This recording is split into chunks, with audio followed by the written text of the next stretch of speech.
Gianluca Nani es una persona de 22 años que se interesa por los datos, por el fútbol y bueno, y toma mate todo el día, ¿no? Ese es Gianluca Nani fuera de la vida profesional, que bueno, que siempre ha tenido mucha suerte, considera en la vida y que nada, y que hoy en día está disfrutando de su vida profesional. Es de Gianluca Nani en este momento.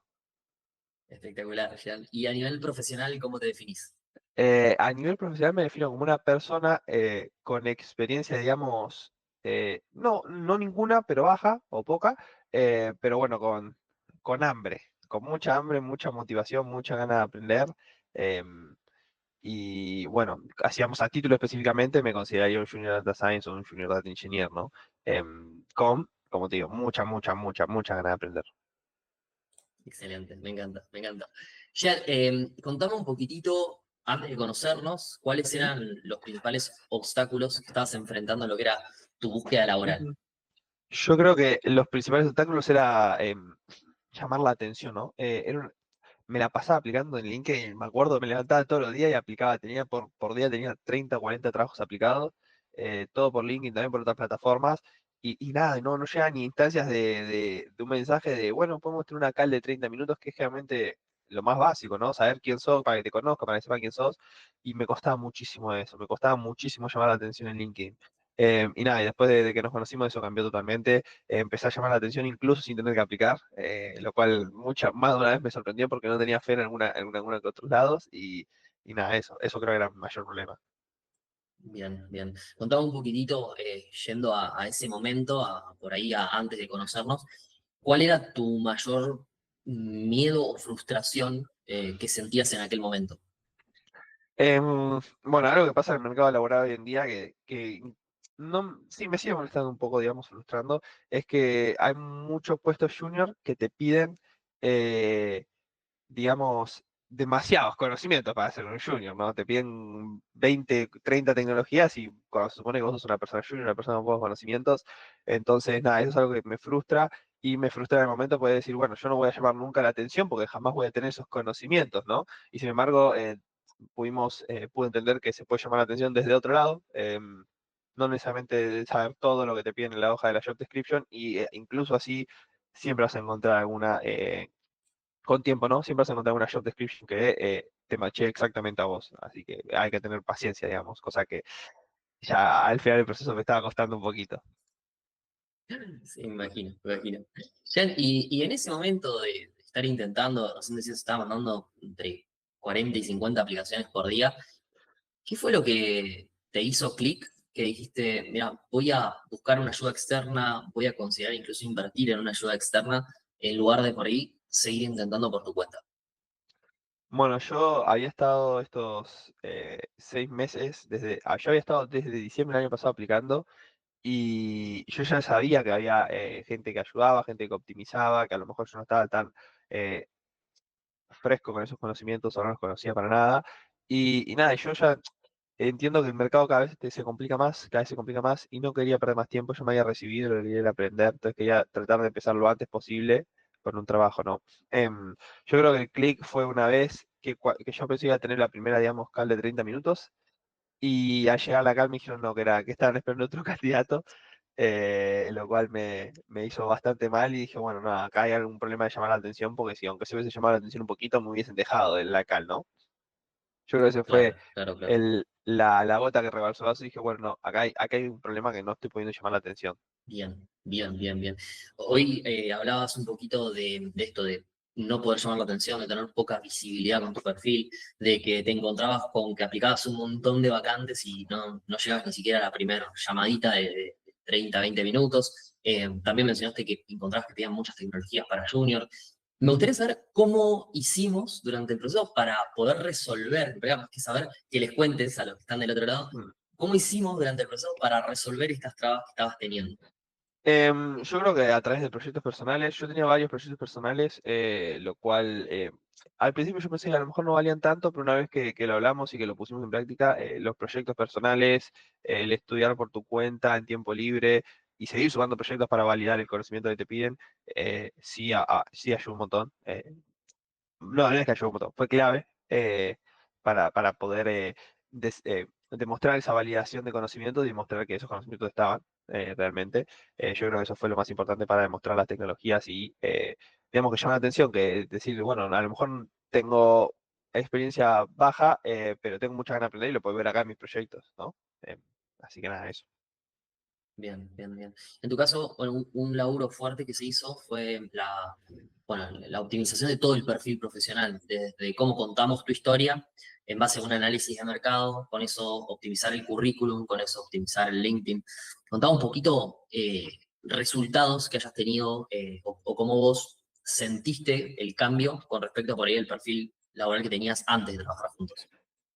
O sea, el sentir el cambio fue inmediato, básicamente, porque yo me acuerdo que tuve la primera entrevista que era con una consultora de acá de Argentina, eh, y el entrevistador lo primero que me dijo es entrar, hablar súper tranquilo, me dijo, che, qué bueno que está tu currículum, y está muy bueno que tengas los proyectos de GitHub a mano, estaba súper asombrado de la estructura de la que teníamos el currículum, de la estructura del perfil, nada, así que eso se vio en el momento y se vio siempre a lo largo de todo el proceso porque todo el mundo se sorprendía, por ejemplo, a la hora de algo tan simple como tener los proyectos de GitHub en el currículum, con el link del currículum para verlo, que se ve que hay mucha gente que no lo tiene.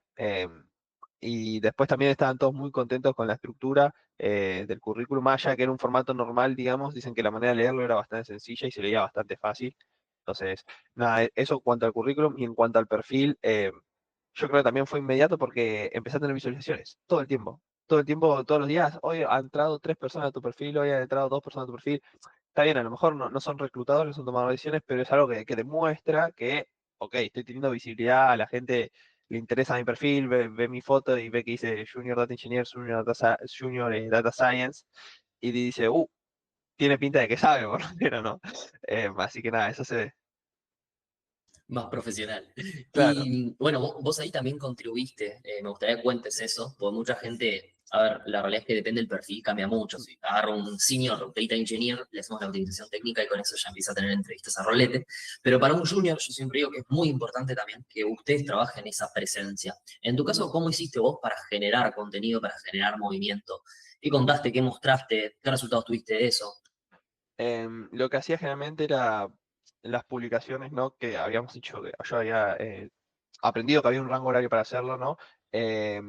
Trataba de hacer, no para ser excesivo, pero sí para estar bien presente, digamos, una vez a la semana, 2 veces a la semana, publicar publicaciones diciendo, bueno, hoy aprendí tal cosa, demostrar por qué lo estoy aprendiendo, demostrar que tengo ganas de aprender, subir publicaciones diciendo, ¿no? Que, hola, yo tengo estas ganas de aprender, realmente tengo muchas ganas de aprender. Esa iba a ser mi estrategia de venta que llevamos con vos, Nico, ¿no? En común. Y después, más allá de las publicaciones de LinkedIn, en cuanto a publicaciones, sino en cuanto a red de contactos, lo que traté de hacer era siempre aparecer en una publicación de alguien que me interese, un like, que a lo mejor parece una tontería, pero va sumando, ¿no? A lo largo del tiempo un like, un like, un like, entonces esa persona a lo mejor si el día de mañana yo necesito que activar ese contacto o necesito charlar porque salió una vacante, porque salió tal cosa, eh, a lo mejor me tiene más presente porque, bueno, soy una persona que soy constante, digamos, en su perfil de LinkedIn. Así que nada, eso. Ah, un espectáculo genial, me parece fundamental lo que hiciste. Y te digo más, no solo para el trabajo que conseguiste, sino porque ya empezaste a generar este hábito de venderte desde el primer momento, incluso desde antes de arrancar tu carrera profesional, ya generaste este hábito de mostrarme, de generar marca, de generar presencia. Y yo creo que es algo, ojalá, espero, que te Ujú. acompañe durante tu carrera porque te va a posicionar, te va a destacar y te va a llevar muy lejos. Estoy convencido que tenés las herramientas para llegar muy lejos, tenés el hambre para llegar muy lejos. eh, y poder tener una buena marca profesional hoy en día, y yo estimo que a futuro cada vez más, es una herramienta fundamental para esto, ¿no? Para poder posicionarnos, para poder Ujú. destacar sobre el resto. Así que espero bueno, que te siga acompañando. Jean, me gustaría que les cuentes a todos los que vean este video qué conseguiste exactamente y cómo te sentís ahora que lo conseguiste en comparación a, por ejemplo, cuando llegaste a nosotros. Sí.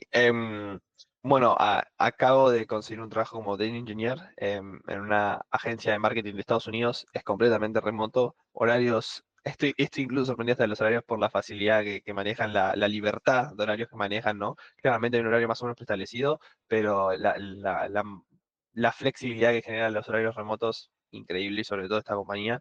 Em, y bueno, nada, con dólares, un muy buen sueldo para hacer el primer trabajo, digamos, como tele engineer. Están pagando $10 la hora, lo que sería $1.500 al mes. Me pagan por semana y me pagan en dólares.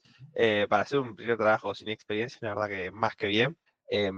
Y nada, con respecto a cómo estábamos, o cómo estaba yo en realidad, digamos que hoy en día estoy muy contento, estoy, digamos, como que se bajó un peso de encima, ¿no? Que es lo que genera la búsqueda laboral al final del día, ¿no? Una presión constante de, no, mira, no sos vos, es otro, o no, no sos lo suficientemente bueno, o no sos lo que queremos, o siempre hay un no y no sos esa persona. Entonces, a lo mejor los primeros uno dice, bueno, ya está, ¿no? No importa, pero con el tiempo se empiezan a sumar, empiezan a generar presión definida, sin querer, ¿no? Sin ese propósito, empiezan a generar presión, y sobre todo yo creo que a los perfiles juniors, más todavía, porque generalmente el discurso es siempre el mismo. Me ha pasado que ha habido veces que he hecho una entrevista técnica increíble, que incluso yo estaba muy sorprendido de lo que había hecho, y llega el día de la elección final y me dicen, al final elegimos a alguien con más experiencia y bueno, es algo que no se puede hacer nada, ¿no? Porque yo no puedo inventar experiencia en las nubes, ¿no? Así que nada, supongo que ese es el sentimiento principal, ¿no? Relajación, más tranquilidad y bueno, mucha felicidad por poder aprender. Excelente. Bueno, me pone contentísimo. Para ir cerrando con lo que es proceso de búsqueda en general, me gustaría que nos cuentes, más allá de lo que hicimos con optimización de perfil, con trabajo de marca personal, me gustaría que nos cuentes, para vos en particular, ¿cuál sentís que fue la estrategia de búsqueda más adecuada o más eficaz, la que mejores resultados generó? Yo creo para mí en particular la búsqueda de mercado oculto al principio dio muy buenos resultados, pero la gran mayoría de los trabajos pedían ya senior o semi-senior. Y aunque igualmente destaqué, porque muchas veces llegué a hacer segundas entrevistas, generalmente no siguen con los procesos porque realmente buscan gente con mucha experiencia. Y como teníamos un buen perfil de LinkedIn y un buen resumen, un buen currículum, yo decidí aplicar a LinkedIn Jobs. Entiendo que tiene una filtración por IA y la verdad que a los perfiles junior vos podés filtrar los trabajos y hoy en día los filtros están funcionando muy bien. Entonces eso es lo que más resultado me dio a mí, aplicar por LinkedIn Jobs. En este caso, entiendo que a la mayoría de la gente no fue el caso, pero yo creo que por el perfil que teníamos, estaba muy bien trabajado, por el currículum y por cómo me estaba vendiendo yo en LinkedIn, era una muy buena opción para mí. Filtros que usamos. Generalmente yo en particular, digamos que atacaba o en realidad me enfocaba a los trabajos que hayan sido publicados en el día, por una cuestión de que yo voy a ser uno de los primeros candidatos y quería llamar la atención en el primer día, ¿no? Que es donde generalmente uno eh, tiene más probabilidades de quedarse. Em, Después de eso, también filtrada por seniority, filtrada por región. Yo busqué en Latinoamérica, específicamente en Argentina, por una cuestión de que realmente los trabajos remotos en Argentina, o que son de empresas extranjeras, están igualmente localizados en Argentina. Entonces, nada, también no me extendí a buscar por otros lugares por una cuestión de seniority. Muchas veces aplicaba y lo que hacía era tratar de ver cómo se manejaba la empresa por dentro, ¿no? Saber, siempre, obviamente la idea final era tratar con el tomador de decisión de la entrevista, ¿no? Muchas veces ese tomador de decisión está como muy escondido, digamos, entonces es como medio difícil, pero nada, me ha pasado que muchas veces he podido dar con los tomadores de decisiones. Es más, tuve una entrevista en Exxon con un tomador de decisión, el cual yo seguía. Previo a la entrevista. Sí, yo lo seguía previamente a la entrevista. eh, y nada, y como que se dio un ámbito muy lindo en Exxon diciendo, mira, yo te sigo, vi que esto, vi que eso. Ah, mira, entonces, nada, eso de hacer sentir importante a la persona suma mucho, creo yo, sin que darle mérito, ¿no? Porque obviamente en ese momento y para mí es importantísima esa persona.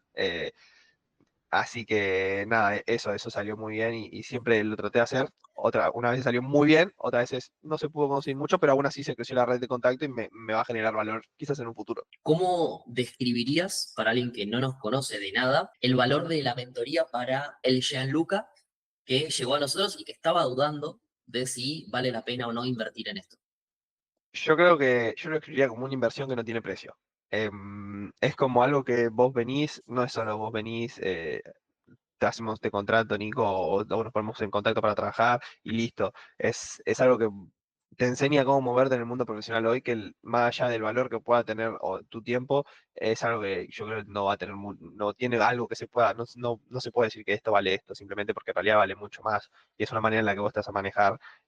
Yo creo que de acá en adelante, por lo que dijimos, esto va a seguir creciendo, la marca personal va a seguir siendo más importante cada día y a medida que vos quieras tener mejores oportunidades, tenés que tener estos conocimientos que a lo mejor para vos son básicos, pero para alguien que no los tiene, son súper, súper, súper invaluables, ¿no?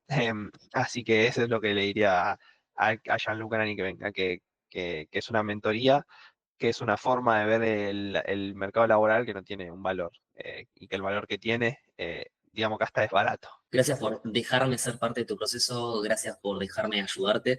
Sos un pibe con unas ganas y un potencial enorme, enorme. La verdad que me divertí mucho siendo parte de esto. Ojalá vos también, sé que el proceso de búsqueda suele tener altibajos, sé que no es sencillo atravesarlo, pero te mantuviste súper firme, súper convencido de lo que estabas haciendo y siempre regalando una sonrisa en todos nuestros encuentros. Es algo que yo valoro un montón, valoro un montón.